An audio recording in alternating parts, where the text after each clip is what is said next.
Dans cette vidéo, je vais expliquer une petite observation toute simple à partir de la notion de pression.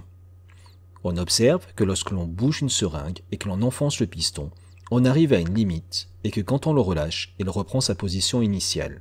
Il suffit pour comprendre cela de repartir de la notion de gaz.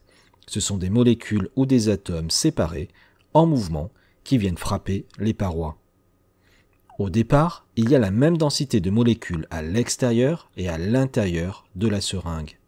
Par contre, lorsque l'on appuie sur le piston, on rapproche les molécules à l'intérieur de la seringue.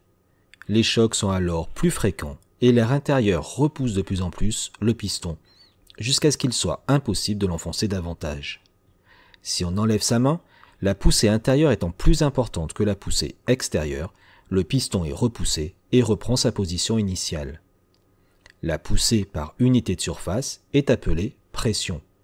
Tu peux avoir plus d'explications en regardant la vidéo suggérée. Dans le cas où on tire le piston, on est dans la situation inverse. On écarte les molécules de l'air intérieur puisque le volume augmente.